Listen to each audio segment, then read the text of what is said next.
Hello viewer, I'm Father Lokk. Please subscribe and enjoy the programs.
Helena tossed and turned, sheets tangled around her legs, haunted by the day's unsettling events.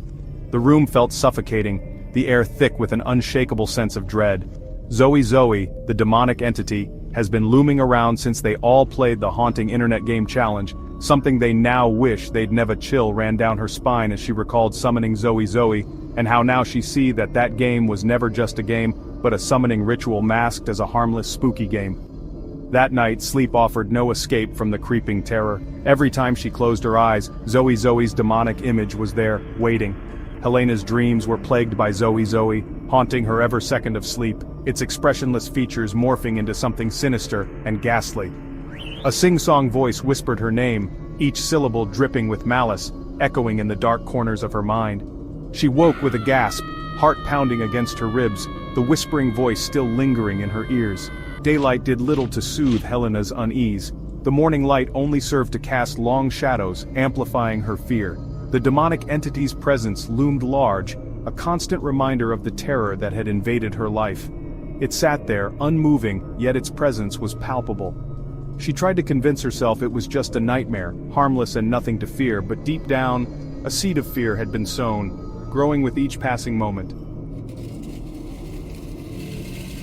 The whispers started subtly, almost like a gentle breeze rustling through the leaves. Faint, almost indistinguishable noises that Helena initially dismissed as the creaking of an old house, the kind of sounds that old buildings make as they settle. But as the days passed, the whispers grew louder, more insistent, like a persistent itch that you can't quite scratch. They seemed to emanate from the walls themselves, slithering through the air vents, worming their way into her mind, making her question her own sanity. ZOEY, ZOEY, play with me. The words echoed in her ears, haunting her every waking moment. The voice was high-pitched, childlike, yet laced with an undercurrent of menace that made Helena's blood run cold, sending shivers down her spine. She tried to ignore it, to lose herself in a book, but the whispers were relentless, chipping away at her sanity, making it impossible to focus on anything else. One evening, as she sat alone in the living room, Helena swore she saw something move out of the corner of her eye, a fleeting shadow that vanished as quickly as it appeared. A fleeting glimpse of a shadow darting behind the curtains, making her heart race and her palms sweat. Heart hammering in her chest, she slowly approached the window, her hand trembling as she reached for the heavy drapes, dreading what she might find on the other side. The attic was a place Helena usually avoided. It held an air of mystery and unease that she couldn't quite shake off.